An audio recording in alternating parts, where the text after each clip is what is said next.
नमस्कार. आजच्या भागामध्ये आपण बघूया, इथे राजकाका रागिणीला म्हणत असतात की रागिणी, भूमी आणि आकाशच्या अखंत प्रयत्नाने आज मी जो काही तुमच्यासमोर आहे तो आहे. त्यांनी प्रयत्न केले नसते तर मी जामिनावरती सुद्धा सुटलो नसतो, पण त्या दोघांनी त्यांचे प्रयत्न थांबवले नाही आणि त्यामुळेच मी जामिनावरती सुटलेलो आहे. तेव्हा इथे रागिणी लगेचच उभी राहते आणि म्हणत असते की आकाश, भूमी, तुम्हाला कल्पनासुद्धा नाही आहे की तुम्ही माझ्यासाठी काय केले, मला किती मोठा आनंद दिला आहे. आणि ती दोघांच्याही पाया पडायला जात असताना म्हणते की फक्त तुमच्यामुळे आज राजाराम घरी आलेले आहेत. खरं तुमचे उपकार कधीही विसरणार नाही. तेव्हा आकाश म्हणतो, अगं आता काय बोलतेस तू हे, राजा काका घरी येणारच होता, त्याची काहीही चुकी नाही आहे. तेव्हा इथे भूमी म्हणत असते, आणि आत्या, आम्ही जे काही केलं ते आमचं कर्तव्य आहे. आत्तापर्यंत तुम्ही या घरासाठी किती काही केले आणि तुमच्यासाठी आम्हाला काहीतरी करता आलं, हे तर आम्ही आमचं भाग्य समजतो. तेव्हा इथे आता रागिणी खूपच जास्त भूमीवरती माया करत असते, तिचे लाड करत असते आणि भूमी आणि आकाशला थँक्यूसुद्धा म्हणत असते. तेव्हा इथे पौर्णिमेला आता खूप जास्त राग येतो. पौर्णिमा म्हणत असते की घरातलं संपूर्ण समीकरणच बदलत चाललंय. ती आता रूममध्ये येते आणि अभिला फोन करते आणि म्हणत असते की अभि, अहो कुठे आहात, कुठे तुम्ही तुम्ही लवकरात लवकर घरी या. इथे काय चाललंय तुम्हाला माहिती तरी आहे का? जी काही तुमची कामं आहेत हातातली ती तिथेच ठेवा आणि संध्याकाळच्या गाडीने परत या. इथे सगळं काही आपल्या हातातून निसटून चाललंय. तेव्हा आपल्याला दोघांना आता खूप मोठा निर्णय घ्यायचा आहे. तेव्हा तुम्ही लवकरात लवकर या, आपल्याला दोघांना बसून बोलायचं आहे. तर इथे राजकाका आता फ्रेश होऊन आलेले असतात. रागिणी म्हणते, आता बरं वाटतंय ना? राजकाका म्हणतात, हो, आपल्या घरी येऊन मला खरंच खूप बरं वाटतंय. तेव्हा आकाश आणि भूमी दोघं जण राजकाकांना भेटायला येतात. आकाश म्हणत असतो की राजकाका, कसं वाटते तुला आता? तेव्हा राजकाका म्हणतात, हो, मी ठीक आहे. तेव्हा इथे भूमी म्हणत असते की काका, तुम्हाला आता पोटभर खायचं आहे. तेव्हा राजकाका म्हणतात, हो, मी आता खाणारच आहे, तिथे माझं जेवण ठेव. आणि ते म्हणतात की भूमी, आकाश, मला तुमच्या दोघांजवळ बोलायचं आहे. मी जामिनावरती सुटून आलो आहे, याचा अर्थ आपल्याला शांत बसता येणार नाही आहे. कारण आपल्याला इथे पुरावे गोळा करून त्या लोकांना दाखवायचे आहेत आणि मी कसा निर्दोष आहे हे सुद्धा आपल्याला सिद्ध करायचं आहे. तेव्हा आकाश म्हणतो, मला सुद्धा हेच बोलायचं होतं, पण आता पुढे काय करायचं असं तुला वाटतंय? तेव्हा इथे राजकाका म्हणतात की आपण जे बँक स्टेटमेंट आहेत ते पुन्हा एकदा चेक करायचे. ते कुणी तयार करतं हे आता अकाउंट्स डिपार्टमेंटला आपण विचारले. अजून आपल्याला त्याबद्दल काही पुरावे मिळत आहेत का ते आपल्याला बघावे लागतील. ज्या ज्या लोकांमुळे मला इथे अडकवलं आहे ती लोकं कोण आहेत, त्यांची नावं आपल्याला आता मिळाले, त्या लोकांना आपण शोधून काढायचं. आणि त्याचबरोबर इथे भूमी म्हणते की मी सरंजामी वकिलांशी बोलून घेते आणि तांडेलची पुन्हा चौकशी करायला सांगते. नक्कीच त्याच्याकडून आपल्याला अजून काहीतरी क्लू मिळेल. तेव्हा इथे आता आपल्याला थांबून जमणार नाही आहे असं भूमी आकाश म्हणत असतात. तेव्हा इथे आता भूमी आणि आकाश दोघं जण खूप जास्त प्रयत्न करत आहेत. राजकाकांना निर्दोष सिद्ध करण्यासाठी हे रागिणी बघते आणि रागिणी म्हणते की ही भूमी मला आता जगू देणार नाही निवांतपणे. आता राजारामला तर ती घरी घेऊन आलेली आहे, पण आता मला जेलमध्ये पाठवेल. त्याआधीच भूमी आणि आकाशचा मला कायमचा बंदोबस्त करायला हवा. तेवढ्यातच अभि आता येतो. आपल्या बाबांना बघून खूप जास्त खुश होतो आणि जाऊन त्यांना मिठी मारतो. तेव्हा इथे राजकाका म्हणतात, कसं आहेस तू अभि? अभि म्हणतो की बाबा मी ठीक आहे, पण तुम्हाला माहिती आहे आम्ही सगळ्यांनी तुम्हाला खूप जास्त मिस केलं. तुम्ही नव्हतात ना तर आम्हाला खूप जास्त त्या गोष्टीचं वाईट वाटत होतं. तेव्हा इथे तुम्हाला आज माझ्यासमोर बघून मला खूप जास्त आनंद होतो आहे असं सुद्धा अभि म्हणतो. तेव्हा इथे राजकाका म्हणत असतात की हे फक्त आणि फक्त भूमी आणि आकाशच्या प्रयत्नांमुळे झालेलं आहे. त्या दोघांच्या प्रयत्नांमुळे आज मी तुमच्यासमोर इथे उभा आहे. तेव्हा इथे आता अभि म्हणत असतो की आकाश, भूमी, तुमच्या दोघांचे खरंच खूप धन्यवाद. तुमच्या दोघांच्या प्रयत्नांमुळे आज बाबा घरी आहेत. खरं तर जे मी करायला हवं होतं ते तुम्ही दोघांनी केलं, त्यासाठी खरंच थँक्यू. तेव्हा आकाश म्हणत असतो, अरे तुझं माझं काय? राजकाकाला मी घरी आणलं काय, नाही तर तू घरी आणलंस काय? राजकाका आपला घरी आला ते महत्त्वाचं आहे. आणि आत्या म्हणते ना मी तिच्या मुलासारखा आहे, मग मुलगा म्हणून मी एवढं नाही का करू शकत? तेव्हा इथे रागिणी म्हणते की अगदी बरोबर, आणि म्हणूनच आता आमची वेळ आहे तुम्हाला काहीतरी देण्याची, आणि मी तुमच्यासाठी सरप्राईज गिफ्ट आणलेलं आहे. तेव्हा इथे आकाश म्हणतो की गिफ्ट काय आहे आत्या? तेव्हा रागिणी म्हणते, अरे हो हो, थोडा धीर तरी धर.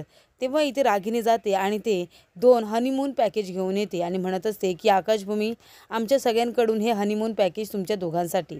तेव्हा इथे आकाशला आणि भूमीला खूपच जास्त आश्चर्य वाटतं आणि इथे दोघेही लाजायला लागतात. तेव्हा आकाश म्हणत असतो, पण आत्या, भूमीची कंडिशन तुला माहिती आहे ना?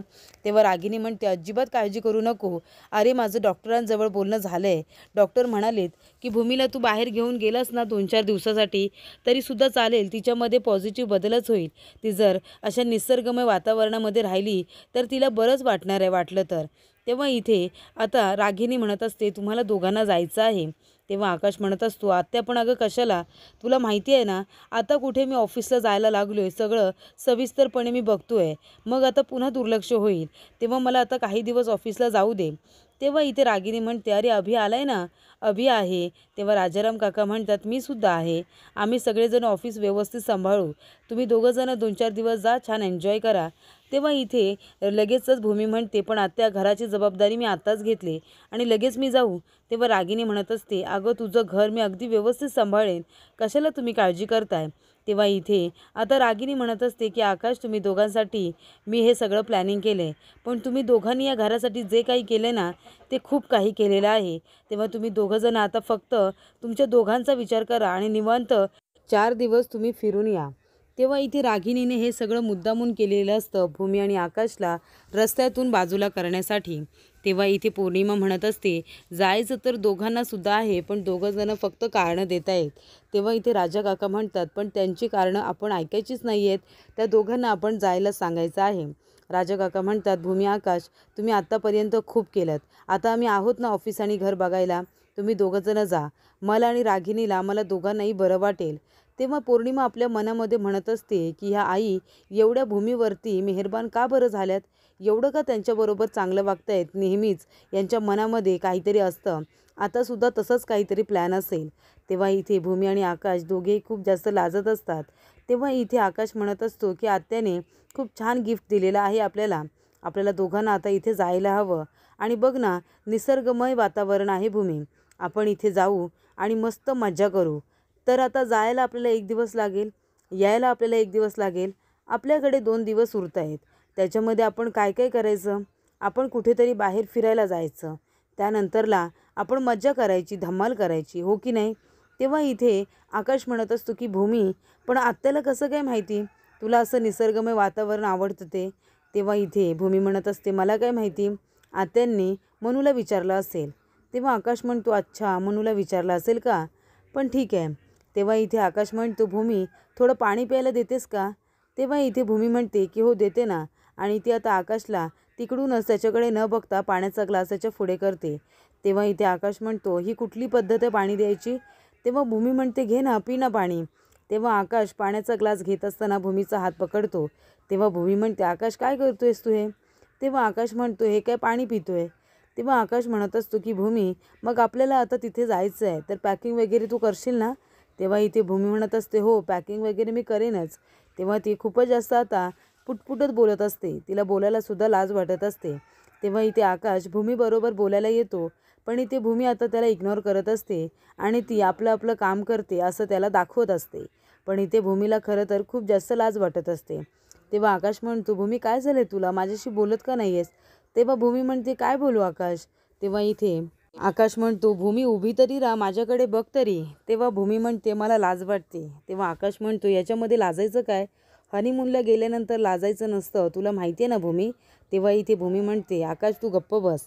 तेव्हा इथे आकाश म्हणतो, हां गप्प बसायचं असतं, पण उगाचच गप्प बसायचं नसतं, तुला माहिती आहे ना का गप्प बसतात ते. तेव्हा इथे भूमी म्हणते की आकाश जाऊ दे मला. तेव्हा आकाश म्हणत असतो की भूमी थांब, मला जरा तुझ्याशी बोलायचं आहे. तेव्हा इथे आकाश म्हणतो की भूमी तू लाजतेस का ते सांग बरं मला, म्हणजे तुला नक्की काय वाटतंय, आणि हे तू लाजतेस म्हणजे नेमकं याचं कारण तरी काय, तुझ्या मनामध्ये फुलपाखरं उडतायत का. त्या आत्ताच उडतायत, आत्याने हनीमूनचा विषय काढलाय म्हणून, की आधीपासूनच फुलपाखरं उडत होते ते सुद्धा मला सांग. तर इथे रागिनी आता खूपच जास्त रागात असते. तिला आठवत असतं की इथे पॉवर ऑफ अटर्नीच्या पेपरवरती आकाशने रागिनीच्या सह्या घेतलेल्या असतात आणि अख्खा बिझनेस आता त्याच्या नावावरती झालेला असतो, आणि तिला आता घरी आराम करायला सांगितलेला असतो, ऑफिसकडे लक्ष द्यायचं नाही असं सुद्धा सांगितलेलं असतं. त्यानंतर इथे आता बिझनेस हातातून जातो तर घराची सत्तासुद्धा जाते, घरातले सगळे अधिकार आणि चाव्या या भूमीकडे जातात. तेव्हा इथे रागिनीला आता आठवतं, इथे आता आकाशने राजाराम काकांना सुद्धा घरी आणलेलं असतं. रागिनी म्हणत असते की हळूहळू माझ्या हातातून सगळं काही निसटून जाते, भूमी आणि आकाश दोघंजणं मला आता बर्बाद करतील, त्याच्या आधीच मला ह्या दोघांना आता इथून कुठेतरी दूर घालवायला हवं आहे, कायमचं दूर. तेव्हा इथे आकाश म्हणत असतो की भूमी एक गोष्ट मला तुला सांगायची आहे, आपण दोघंजण जरी हनीमूनला जात असलो ना तरीसुद्धा एक गोष्ट मला तुला सांगायची आहे, ती म्हणजे तुझी तब्येत मला सगळ्यात जास्त महत्त्वाची आहे. आणि त्याच्यामुळे आपण तिथे गेल्यानंतर तुझ्या मनाची तयारी नसेल तर मी तुझ्या मनाविरुद्ध काहीही करणार नाही आहे. मी तुला खूप जास्त वेळ देतो. जेव्हा तुला वाटेल तेव्हाच आपण आपलं नातं पुढे न्यायचं. तेव्हा इथे भूमी खूपच जास्त खुश होते. आकाश म्हणत असतो की आता आत्याने आपल्याला एवढं मोठं सरप्राईज दिलं आहे, तर आपण छोटंसं सेलिब्रेशन केलं तरी चालेल ना. तेव्हा इथे भूमी म्हणत असते, आकाश मला योगेश्वरीसमोर दिवा लावायचा आहे. संध्याकाळची वेळ झाली, माझी दिवा लावायची सुद्धा वेळ झालेली आहे असं ती म्हणत असते. तेव्हा इथे आकाश आता खूप जास्त खुश झालेला असतो, कारण दोघांना 2-3 दिवसाचा ब्रेक मिळालेला असतो. तो म्हणत असतो की भूमी आपण दोघं जणच असू, आपल्या दोघांमध्ये आता तिसरी व्यक्ती कुणीही नसणार आहे. तेव्हा इथे आजी आता देवी आईचा आशीर्वाद घेऊन जात असताना त्यांच्या पायामध्ये चमक येते. पायात चमक आल्यानंतर त्या इथे पौर्णिमा बसलेली असते आणि आजी पौर्णिमाला आवाज देत असतात की पौर्णिमा मला हात दे. तर इथे पौर्णिमा कानामध्ये कॉर्ड लावून बसलेली असते आणि आजीकडे लक्षच देत नाही. तेवढ्यातच भूमी आता धावत पळते. त्यांनी म्हणते, आजी काय होते तुम्हाला? तेव्हा इथे आजी म्हणतात, अगं बघ ना, मागे वळत असताना माझ्या पायामध्ये चमक आली. तेव्हा भूमी त्यांना व्यवस्थित नेऊन सोफ्यावरती बसवते, त्यांची काळजी घेते, त्यांच्यासाठी पाण्याचा ग्लाससुद्धा घेऊन जाते. तरीसुद्धा इथे पौर्णिमा गाणी ऐकतच बसलेली असते. ते अजिबात आजींना विचारत नाही की काय झालं काय नाही, विचारपूससुद्धा साधी करत नाही. तेव्हा इथे भूमी आता पाणी घेऊन जाते आणि त्यांच्या पायाला मसाजसुद्धा करून देते. तेव्हा इथे भूमी म्हणते की आजी तुम्हाला बरं वाटते का? आजी म्हणतात, हो बाळा, आता मला बरं वाटतंय. बरं झालं तू योग्य वेळेवरती आलीस आणि मला पकडलंस. अगं मी पडलेच असते. माझ्या पायामध्ये चमक आली. मी पौर्णिमेला हाका मारत होते, पण पौर्णिमेने माझ्याकडे अजिबात लक्ष दिलं नाही. ती मला हातसुद्धा द्यायला आली नाही. तेव्हा इथे भूमी म्हणते, आजी तुम्हाला बरं वाटतंय ना? तर आजी म्हणतात, हो आता मला बरं वाटतंय. तेव्हा भूमी येते आणि पौर्णिमेच्या कानातून दोन्ही कॉर्ड काढते. तेव्हा पौर्णिमा म्हणते, भूमीताई हे काय करतेस तू? तेव्हा भूमी म्हणते, पौर्णिमा तुला कळत नाही का गं? तू या घरची सून आहेस ना. इथे आजींच्या पायामध्ये कळ आली तर त्यांना मदत करायची सोडून तू इथे गाणी ऐकत बसली आहेस का? एरवी तर तुला घरातले हक्क अधिकार हवे असतात. मग एका सुनेची कर्तव्य काय आहेत हे सुद्धा तुला माहिती आहे? एका सुनेची कर्तव्य तू कधी पूर्ण केली आहेस का? हे घर तुझं आहे ना, मग या घरातल्या लोकांची काळजी घ्यायला तुला जमत नाही का? तेव्हा सगळेजण धावत पळत येतात. तेव्हा इथे भूमी म्हणत असते की आजींच्या पायातून चमक आली. आजी पौर्णिमेला आवाज देत आहेत तर ती इथे गाणी ऐकत बसली आहे. तेव्हा इथे पौर्णिमा म्हणत असते, आता मला काय माहिती होतं का? मला स्वप्न पडलं होतं मी इथे गाणी ऐकत बसेन तेव्हा आजीच्या पायातून चमक येणार आहे ती. मला काय माहिती त्यांना काय होतंय ते. तेव्हा इथे भूमी म्हणत असते, अगं तू या घरची सून आहेस. सुनेने प्रत्येक वेळेला सतर्क राहायचं असतं. आपल्या घरातली माणसं आहेत ना, त्यांना आपली कधीही गरज लागू शकते. मग तू काय अशी गाणी ऐकत बसणार आहेस आणि त्यांची काळजी घेणार आहेस?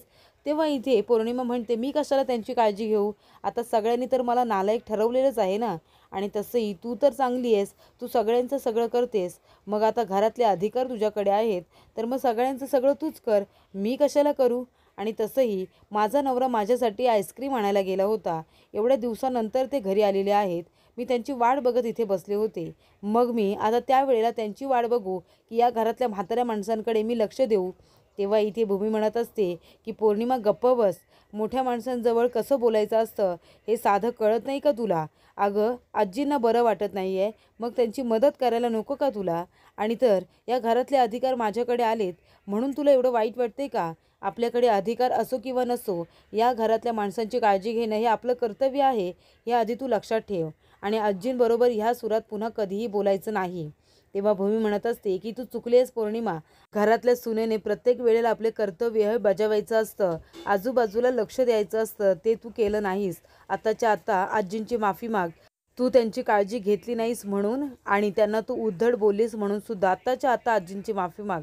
तेव्हा इथे आता पौर्णिमा तिच्याकडे रागाने बघायला लागते. तर इथे रागिनी पौर्णिमा आणि अभिला म्हणत असते, तुम्ही दोघंजणं फक्त माझ्याबरोबर राहा. ही सगळे घराची सत्ता आपल्या हातात असेल आणि त्या भूमी आणि आकाशला मी कायमचं संपवेन. तेव्हा पौर्णिमा म्हणते, आम्ही तुमच्याबरोबर आहोत. अभि म्हणतो की आई सांग काय करायचं आहे? तेव्हा इथे रागिनीने आता आकाश आणि भूमीचा फोटो त्या माणसाकडे दिलेला असतो आणि त्यांना भूमी आकाशची सुपारी दिलेली असते. ती म्हणते की ते दोघंजणं हनीमूनला चाललेत, पण त्यांच्यावरती बारीक लक्ष ठेवा आणि ते दोघंजणं जेव्हा तुम्हाला निवांत दिसतील तेव्हा त्यांचा काटा काढा. दोघांनाही या जगातून घालवा. तेव्हा इथे भूमी म्हणत असते की मी आता इथे 2-3 दिवस नाही आहे, तर मला ही जबाबदारी घराची एका जबाबदार व्यक्तीकडे द्यायची आहे. तेव्हा भूमी जाते आणि मानसूच्या हातामध्ये घराच्या चाव्या देते. पौर्णिमेला वाटतं की तिच्या हातामध्ये चाव्या जातील. त्यानंतर रागिनी त्या माणसाला फोन करते आणि म्हणते की हे दोघंजण प्रवासाला निघालेच, त्यांचा हा प्रवास आता कायमचा प्रवास ठरू दे असं रागिनी म्हणत असते.